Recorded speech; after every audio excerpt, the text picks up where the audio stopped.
दोस्तों, मैं हूँ प्रीति पांडे और मैं आ गई हूँ अपने नेक्स्ट पॉडकास्ट एपिसोड को लेकर। काफ़ी टाइम बीत गया पर अपने दिमाग को क्लटर फ्री करना बहुत ज़रूरी है before trying to say something और मेक अ पॉइंट। तो हर बार की तरह इस बार मुझे नहीं पता है कि इस एपिसोड का क्या नाम होगा, पर जो मुद्दा है, जिस टॉपिक पे हम आज बात करेंगे वो होगा सच के ऊपर। जैसे कि आपको पता है कि मुझे सच से बहुत प्यार है और सच को मैं बहुत पसंद हूँ। क्योंकि ये मैंने देखा है कि सच मुझे बहुत बहुत ज़्यादा चुनता है और हर बार चुनता है और हर बार मुझे ऐसे जगह खड़ा कर देता है कि मेरे पास कोई ऑप्शन नहीं बचता बजाय इसके कि मैं सच का साथ। एक ही रास्ता दिखता है मुझे सच का कि इसी की उंगली पकड़ के मैं इस कलयुग के ब्रह्मजाल से बाहर आ सकती हूँ। मेरा ऐसा मानना है। अभी पिछले दिनों लास्ट मंथ पहलगाम हुआ और बहुत हैरानी हुई देख के कि बहुत सारे लोगों के लिए पहलगाम सिर्फ एक टॉपिक था कि जी हो गया। ऑफ कोर्स आप बात करेंगे तो लोग कहेंगे कि हम दुखी थे, हमें बुरा लगा, देखो कैसा हो गया। ऑफ कोर्स लोग दुखी थे, लोगों को बुरा लगा, पर मुझे ऐसा लगता है कि लोग ऐसा सोचते हैं कि जब तक मेरे मटकी में पानी है ना, तब तक मुझे प्यासे के साथ सिंपैथाइज नहीं करना। सबसे बड़ी प्रॉब्लम जो मुझे दिखती है इंडियन स्पिरिचुअलिटी में, जो हमारा सत्संग है, जो हमारी स्पिरिचुअलिटी है,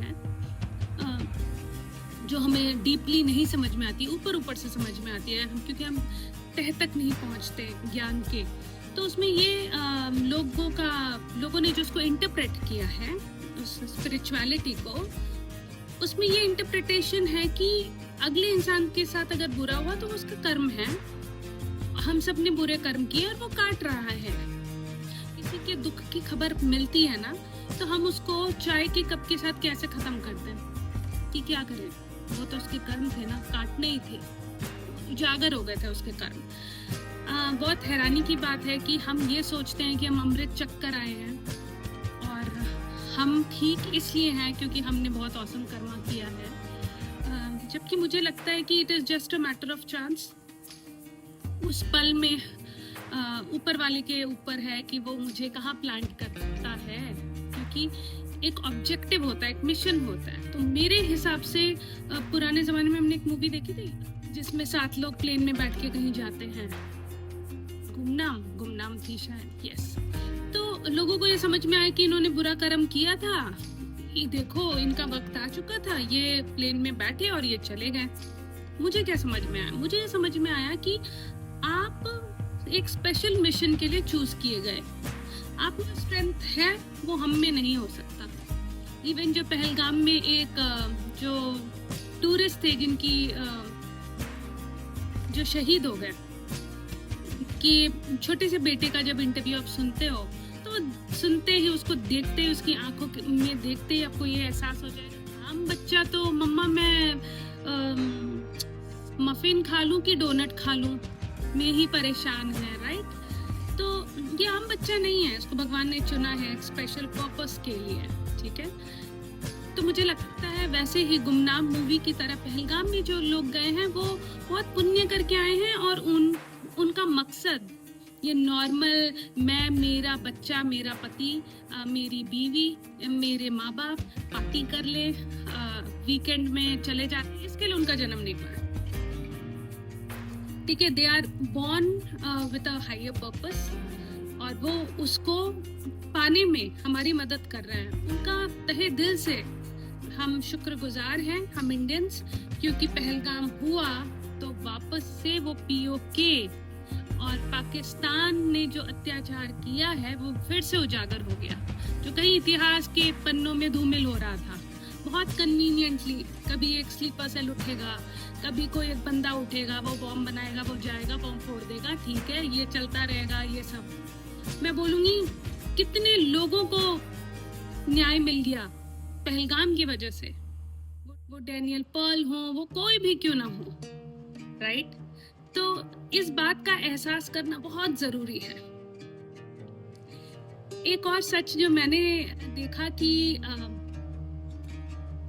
अगर नॉर्थ इफेक्टेड है ना because of war, north border पे है, मैंने देखा कि साउथ और ईस्ट को ज्यादा कुछ खासा फर्क नहीं पड़ता, या वेस्ट को, सबको नहीं। अब सब उछल पड़ेंगे कि नहीं नहीं नहीं हमको तो फर्क पड़ रहा है। नहीं, आपको फर्क पड़ रहा है, पर आपको ना पूरी बात पता नहीं है और आपने जानने की कोशिश भी नहीं की। इवन नॉर्थ में बहुत लोगों ने जानने की कोशिश नहीं की कि पीछे क्या हुआ, दर्द क्या होता है। अगर जानने की कोशिश की होती ना, अगर गहराई में गए होते, तो श्री विक्रम मिस्त्री की ट्रोलिंग नहीं हुई होती। तो मैं बोल रही हूँ नॉर्थ ईस्ट और वेस्ट या जो भी, ये लोग क्या करते हैं, बड़े प्यार से बोलते हैं कि हमें ना वॉर नहीं चाहिए।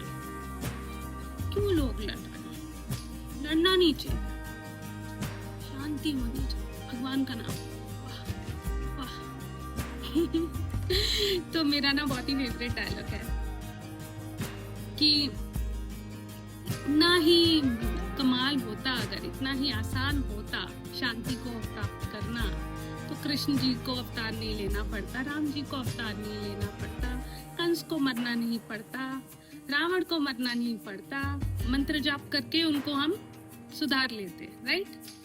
जो 1947 से लोगों ने जुल्म सहा, कश्मीरियों ने सहा, नॉर्थ वालों ने सहा, पंजाब ने सहा, राजस्थान के बॉर्डर ने सहा, जो जिसने भी सहा, जिस पे भी कहीं पे भी वो खड़ा था और वो बेचारे के ऊपर आप बीती हुई, मतलब वो तकलीफ में आ गया, उसको हम कैसे नजरअंदाज कर देते हैं? मुझे अभी तक याद है, मैं 2000 में मूवी हॉल में थी और मैं मूवी हॉल से निकलती हूँ और मैं टहल रही हूँ और उस वक्त तक मेरे भैया का कॉल आता है कि बॉम्ब ब्लास्ट हुआ है।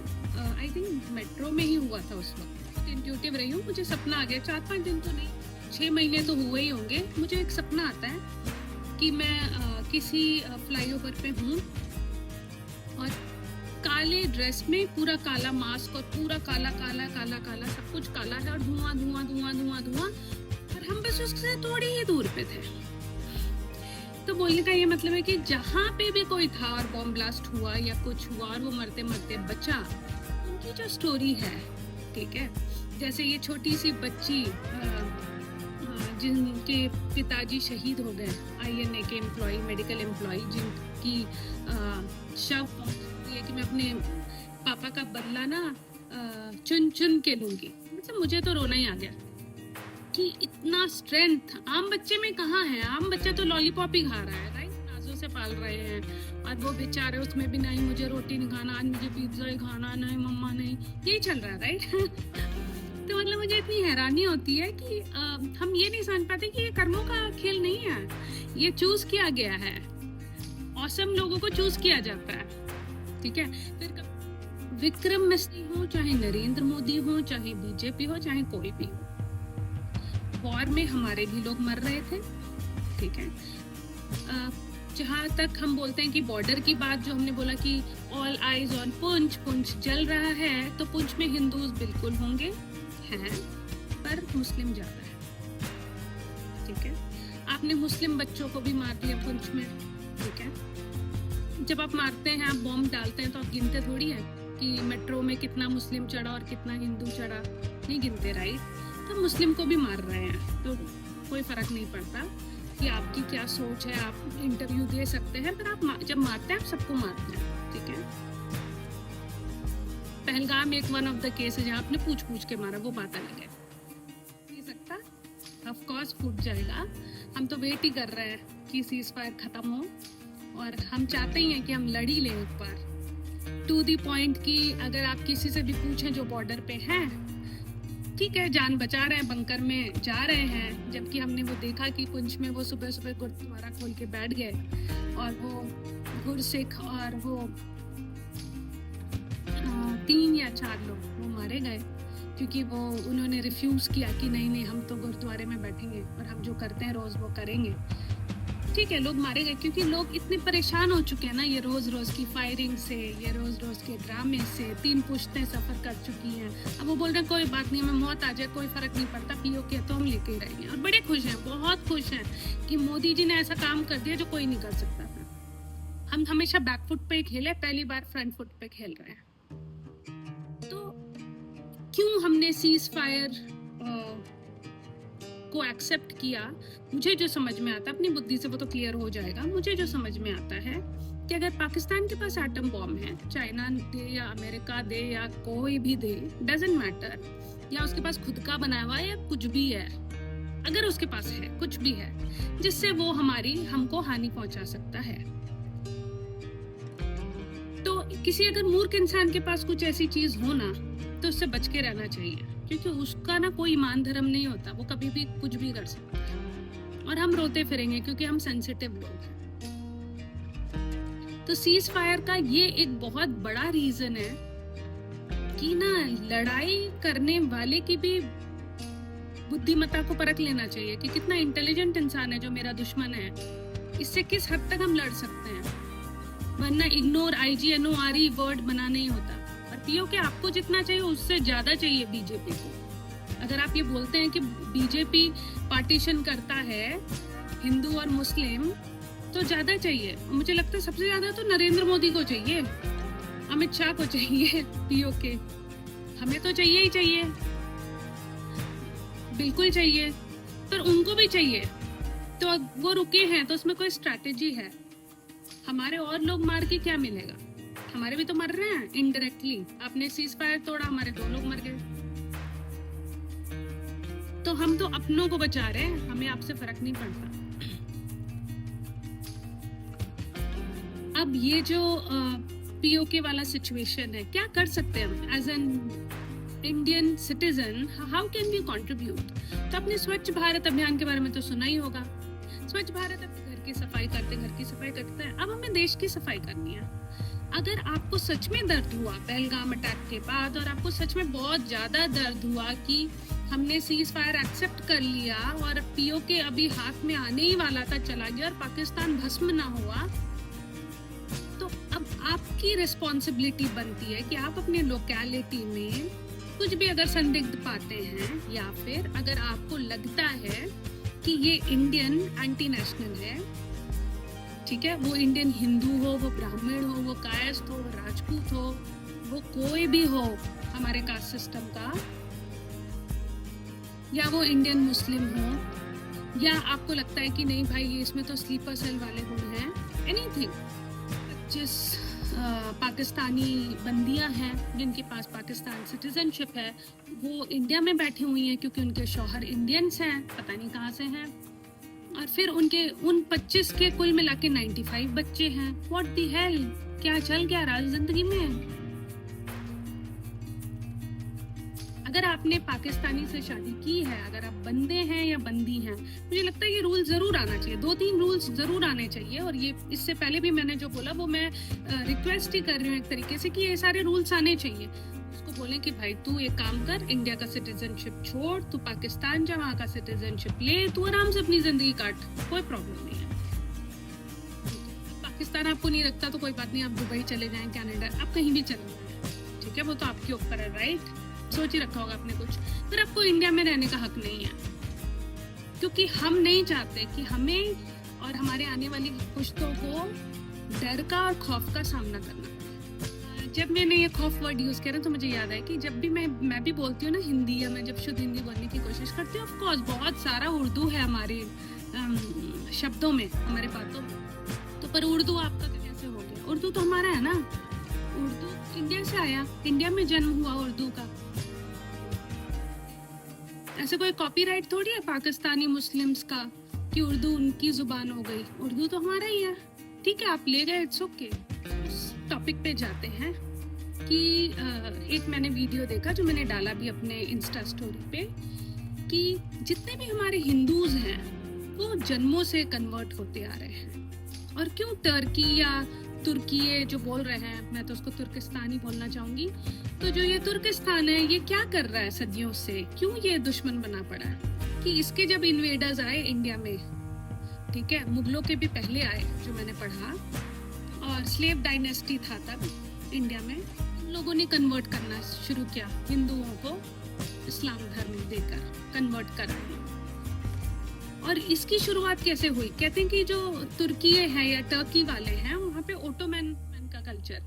तो ओटोमन क्या करते थे? ओटोमन वेस्टर्न देशों में इस्लाम में कन्वर्ट कराते थे। तो क्या उसमें से कुछ तोड़ मोड़ के कुछ आया क्या? इंडिया आया होगा। ओटोमन तो कभी नहीं आया इंडिया, पर कुछ तो आया जिसके वजह से इस्लामिक कन्वर्जन्स होने शुरू हो। सारे बुद्धिजीवी लोग हैं पाकिस्तानी मुस्लिम्स में, जो ये खुलेआम बोलते हैं कि हमारा जन्म हिंदुस्तान में हुआ, हम हिंदू ही थे, हम कन्वर्ट किए गए, और सच्चा मुसलमान ये सब नहीं करता। हमारे तो खान सर भी सच्चे मुसलमान हैं, इतना ज्ञान और स्ट्रैटेजी देते हैं वो। और हम बहुत सारे सच्चे और अच्छे मुसलमानों के बीच पले बड़े। बोलने का बस इतना मतलब है कि ये जो कन्वर्जन हुआ और उसका रिजल्ट हम आज तक देख रहे हैं कि टर्की सपोर्ट कर रहा है पाकिस्तान को। फिर आई बलूचिस्तान की बारी कि जो नाइला कदरी को एग्जाइल में रखा गया था, उनका एक वीडियो सामने आया जो पाकिस्तान में रखा था, कि उन्होंने बहुत अच्छी बात बोली कि इंडियन मुस्लिम्स हैं या इंडियन हिंदूज हैं जो बहुत सिंपथाइज करते हैं। लोगों को पता ही नहीं कि पाकिस्तानी मुस्लिम करते हैं, इसलिए वो सिंपथाइज या एम्पथाइज करते हैं उनके साथ। बहुत बड़ी बात है, बहुत बड़ा स्टेटमेंट है। उन्होंने बोला कि पाकिस्तानी मुस्लिम्स ने जितने मुस्लिम्स को मारा और चंद पैसों के लिए वो जाके अभी किसी को भी मार सकते हैं, उतना किसी ने दुनिया में किसी भी मुस्लिम को नहीं मारा। तो बेसिकली ये सारे जो वीडियोस हैं, ये सारे जो तथ्य, एक्चुअली मैं पर्सनली बिलीव करती हूँ कि मैं उन इंडियन मुस्लिम्स को ब्लेम नहीं करती, क्योंकि मैंने बहुत हिंदुओं को और बहुत ब्राह्मणों को दगाबाजी करते हुए देखा है। हम शायद मंत्र जाप करने और इतना इन्वॉल्व थे पढ़ाई करने में, एस्ट्रोलॉजी करने में, बच्चों को शायद सिखाना भूल गए। इसलिए बहुत सारे जगह आप देखेंगे बहुत सारे ब्राह्मणों की शादी हो जाती है मुस्लिम्स में। मैं बस ये बोल रही हूँ कि हम सिखाते ही नहीं अपने बच्चों को। एज हिंदूज, एज ब्राह्मण्स, हम शायद हमें टाइम नहीं मिलता, हम फोकस नहीं करते कि हमको उनको सिखाना है, ठीक है, हम नहीं सिखाते। जो कि हमने केरला स्टोरी में देखा। फिर एक सीरीज आई जिसका मैं नाम भूल जाती हूँ, जो डिज्नी हॉटस्टार पे है, जिसमें मोहित रैना और अनुपम खेर हैं। सीरीज है ऑन रेडिकलाइजेशन। रेडिकलाइजेशन का क्या मतलब होता है कि 21 दिन के अंदर आप किसी भी एक नॉर्मल इंसान को कट्टर मुस्लिम बना सकते हैं, जिसको आप कुरान और भगवान और बहत्तर नूरें और सबका वास्ता देकर आप उसको सुसाइड बॉम्ब में कन्वर्ट करवा सकते हैं, ओनली इन 21 डेज। और वो सीरीज मुझे इसलिए पसंद आई क्योंकि केरला स्टोरी में तो हमने बेसिकली ये दिखा दिया कि माने या ना माने, ओवरऑल ये इम्प्रेशन आया एक आम जनता को कि it is Hindu and Christian versus Muslim. पर वो जो सीरीज है उसने ये दिखाया कि नहीं, गलत फहमी में मत रहिए। एक नॉर्मल और अच्छा और सच्चा इंडियन मुस्लिम फैमिली भी 21 दिन में रेडिकलाइज हो जाता है, धर्म को चेंज कर देते हैं और वो कट्टर हो जाते हैं। मोटा मोटी नॉर्मल मुस्लिम फैमिली है और कैसे वो रेडिकलाइज होती है, कौन से उनके ठिकाने हैं। और बहुत टेक्निकली साउंड है वो सीरीज, बहुत सारा इंफॉर्मेशन देता है, वो हमें जानना बहुत ज़रूरी है। तो it is not about Hindu, it is not about Muslim, it is not about this, it is about knowing, being updated. जितने भी लोग ये जो ज्ञान बांट रहे हैं ना ऊपर से, सब अच्छा है, सब अच्छा है, सब अच्छा है, उन्होंने रिसर्च नहीं किया, सॉरी, उन्होंने पढ़ाई नहीं की, उनके पास टाइम नहीं है, डिप्लोमेट रह के काम चल रहा है, क्योंकि कहीं से उनको चाय पत्ती लेनी है, कहीं से उनको चीनी लेनी है, नॉट ऑन लिटरल सेंस। तो उनको सब जगह बना के रखना है, विच इज़ फेयर। कलयुग में आप सबसे नहीं बना के रखेंगे तो क्या करेंगे। हिंदू सिंधी फैमिली वो जो एक अंकल का वीडियो जो सर्कुलेट हो रहा है, और मैंने उसको अपने इंस्टा स्टोरी पे भी डाला, कि वो उन्होंने सोचा होगा कि यार अधेड़ उम्र का हो गया, वो अधेड़ उम्र से भी ज़्यादा हो गया, वो 78-80 का हो चुका हूँ, मौत आ भी गई तो क्या था, मैं वीडियो बना लेता हूँ। और बहुत प्यार से बोल रहे हैं कि देखो, मैं पाकिस्तानी गवर्नमेंट या पाकिस्तान के अगेंस्ट नहीं बोल रहा हूँ, पर हमसे एक ही गलती हो गई कि हमने डिसाइड किया था कि हम यहीं रह जाएंगे, पाकिस्तान में, क्योंकि बहुत बड़ा फैसला होता है कि जिंदगी भर की मेहनत, घर, आलीशान बंगला, बिजनेस, बसा बसाया सब कुछ उजाड़ के हम इंडिया जा रहे हैं। सब में नहीं था ये दम, वो रह गए और उस दिन से उनकी, वो कहते हैं ना, उन पे अत्याचार शुरू हो गया। तो बहुत सिंपली बोला कि हमारी बेटियों को उठा लेते हैं, हमारी बेटियों को कन्वर्ट कर लेते हैं, हमें टॉर्चर करते हैं। ठीक है, अब बहुत लोगों ने पढ़ लिया होगा, बहुत कुछ सर्कुलेट हो रहा था, उसके बाद भी लोग इतने स्वीटली बोलते हैं नहीं यार वॉर ना नहीं होना चाहिए, लड़ाई ना नहीं होनी चाहिए। देखिए, लड़ाई करने का तो हमें शौक नहीं है, पर हम गांधी जी से सहमत नहीं हैं, सीमा की तरह। राइट? जो वापस नहीं जाना चाहते पाकिस्तान, जो लॉयल्टी निभाना चाहते हैं, जिनका गलत जगह जन्म हो गया, जिनका गलत घर में जन्म हो गया, जो ये समझते हैं कि वो, जैसे अदनान सामी ने पाकिस्तान सिटीजनशिप दे दिया, मुझे लगता है पाकिस्तान में भी सीज फायर कम्युनिकेशन में ये सारा कॉन्वर्सेशन होना चाहिए कि भाई हमारे जितने पाकिस्तानी लॉयलिस्ट हैं आप ले लीजिए, आपके जितने इंडियन लॉयलिस्ट हैं उनको आप मुझे दे दीजिए। वो लोग कैसे चेक करेंगे? बहुत सारे तरीके हैं चेक करने के, ऐसा नहीं कि वो चेक नहीं होगा। इसका मतलब बिल्कुल भी नहीं है कि हम बेवकूफ़ बन के पाकिस्तानी मुस्लिम्स को अपने घर में घुसा लेंगे, ऐसा नहीं होगा, ऐसा नहीं होगा। आप पीछे जाएंगे तो आपको पता चल जाएगा कि माता पिता हिंदू ही थे, बेचारे एक बोरी चावल के चक्कर में कन्वर्ट हो गए और त्रासित हो रहे हैं, वो सब तो प्रूव हो जाएगा। ठीक है, तो ये होने का मौका देना चाहिए। पीयू के तो ऑफकोर्स हमें चाहिए, प्यार से दो, चाय पी के दो, ब्रह्मोस ने दिखा दिया, ब्रह्मोस के थ्रू दो, और जो अपना कराची एयरपोर्ट को हमने बॉम्बार्ड कर दिया, जो न्यूज़ आया, फेक हो सकता है, बिल्कुल फेक है, पर इसका मतलब ये नहीं था कि हमारा INS विक्रांत सो रहा था। हमारा INS विक्रांत जगा हुआ था, बस पल दो पल का फर्क था, नहीं फूटा। ऐसा नहीं कि फूट नहीं सकता, ऑफ कोर्स फूट जाएगा, हम तो वेट ही कर रहे हैं। तो POK तो हम लेकर रहेंगे, अभी भी हम शांत नहीं बैठे। ब्रह्मोस को लॉन्च कर दिया, हमने पानी खोल दिया और हम अंदर ही अंदर अपनी सिक्योरिटी को टाइट कर रहे हैं। हम ये मूर्ख भारत नहीं है कि बिना तैयारी के हम कूद जाए। अगर हमारी सेना पूरी कर ले, थोड़ा आराम कर ले, थोड़ी मरहम पट्टी कर ले, थोड़ा इमोशनली अपनी काउंसलिंग करा ले, थोड़ा वापस से गियर अप हो जाए, क्या प्रॉब्लम है? और फिर हम अंदर ही अंदर हम सारे स्लीपर सेल्स जो हमको पता चल रहा है हम उनको पकड़ रहे हैं। हम सोशल मीडिया अकाउंट्स जो कि ये पाकिस्तान का है, पर अकाउंट में भी अगर आपने नोटिस किया हो कि इंस्टाग्राम में ऐसे भी अकाउंट्स हैं जो पाकिस्तानी अकाउंट्स है, पर अगर आप जाके चेक करेंगे ना तो उसमें इंडिया लिखा हुआ है। तो बहुत कुछ हैकिंग हो रही है, बहुत कुछ हो रहा है, तो उस पर पूरा बैकग्राउंड वर्क चल रहा है। अब आपको हर सेकंड और हर मिनट का खबर नहीं दिया जाएगा, क्योंकि हमारा ही देश और हमारे ही लोग खतरे में आ जाएंगे। तो ये जो हम चुप है ना, ये हमने कश्मीरियों से सीखा है। अगर आपने कश्मीरी जम्मू कश्मीर के लोगों को देखा है, और एक जर्नलिस्ट गई थी श्रीनगर शायद या कहीं, और उन्होंने बोला कि इतनी शांति है कश्मीर में, क्यों है इतना शांत? एक बंदे ने बोला कि अगर कश्मीर शांत है ना तो समझ जाना कि कुछ बड़ा होने वाला है।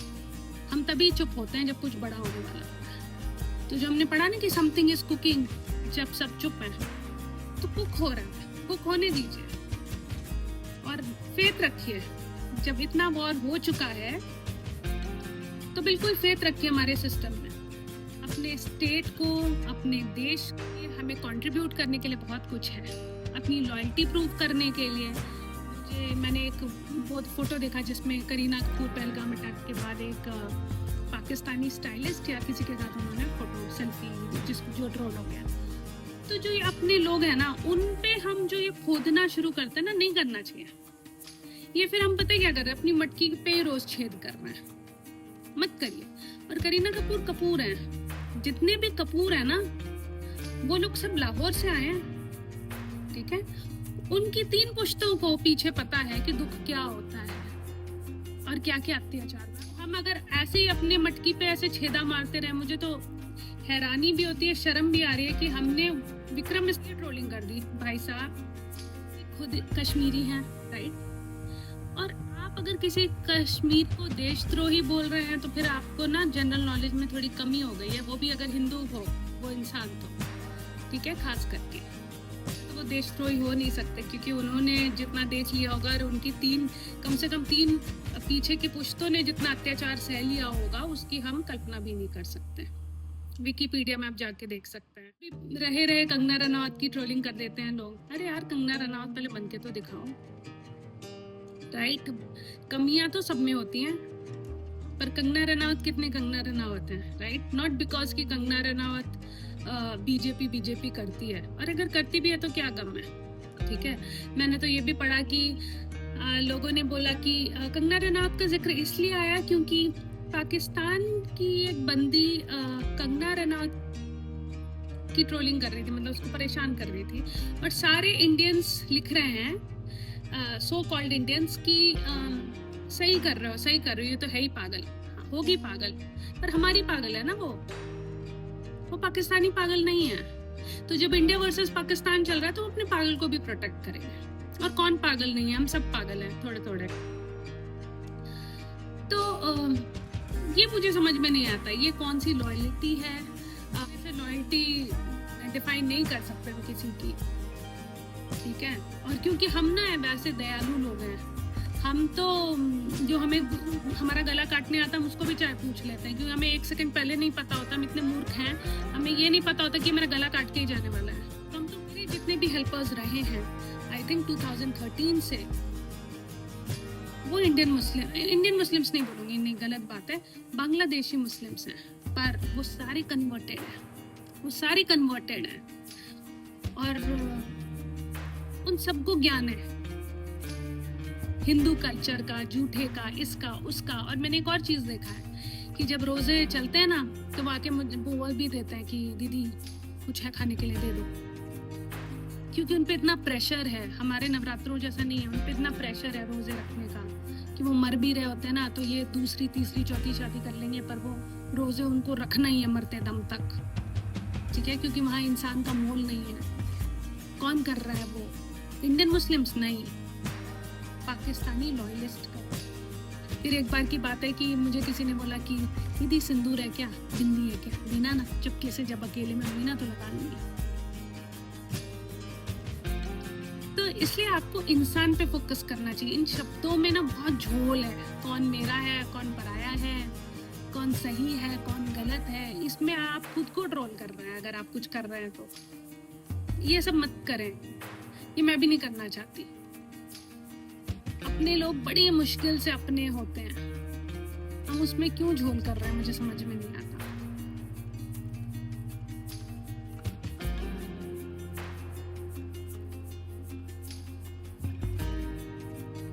आई थिंक मैंने सारे करंट टॉपिक्स डिस्कस कर लिए, कुछ रह गया क्या? आई डोंट थिंक सो कुछ रह गया। अगर कुछ रह जाएगा तो मैं वापस आऊंगी, पर मुझे ज़रूर बताएं आपको ये एपिसोड कैसा लगा। और थैंक यू सो मच।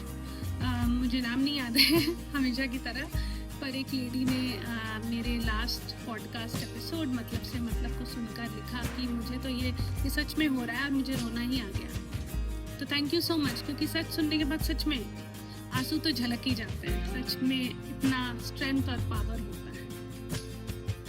और यस, सोफिया कुरैशी का ज़रूर जिक्र करना चाहूँगी कि उनसे ज़्यादा लॉयलिस्ट कौन है। मतलब जो कहते हैं ना कि आप देशभक्त हैं, देशभक्त का मजहब से कोई लेना देना नहीं है, देशभक्ति का, ठीक है? वो छुपाए नहीं छुपेगा, वो ड्रामे से नहीं होगा, वो दिख जाता है, वो आईने की तरह है, सच्चाई ना झलक जाती है, कुछ भी कर लो। तो हमें और वैसी बेटियां चाहिए। India deserves daughters like Sofiya Qureshi. भाई स्पेसिफिकली क्यों हम किसी और का नाम नहीं ले रहे, उनका नाम ले रहे हैं? क्योंकि हमें मुस्लिम से प्रॉब्लम नहीं है, नहीं हो सकता। हमें अच्छे लोगों से परहेज नहीं है, कंक्लूजन ये है, ठीक है? तो बहुत सारी बातें की मैंने, और इस एपिसोड का नाम क्या होगा मैं सोच के रख दूँगी। आप ज़रूर बताएं आपको ये पॉडकास्ट एपिसोड कैसा लगा, और अगर आपको लगा कि मैं, क्योंकि मेरे पास कोई स्क्रिप्ट नहीं होता, मैं फ्लो में बोलती हूँ, तो अगर कुछ मैं बोल रही थी और बोलते बोलते मैंने बीच में बात काट दी हो तो मुझे ज़रूर कमेंट सेक्शन में लिखें और मैं वो याद करके अपनी बात को ज़रूर पूरा करूँगी। Thank you so much. आज का दिन है 12 मई, ये है गुड़गांव, और मैं हूँ प्रीति पांडे, जैसे मैंने बोला था। Bye, take care.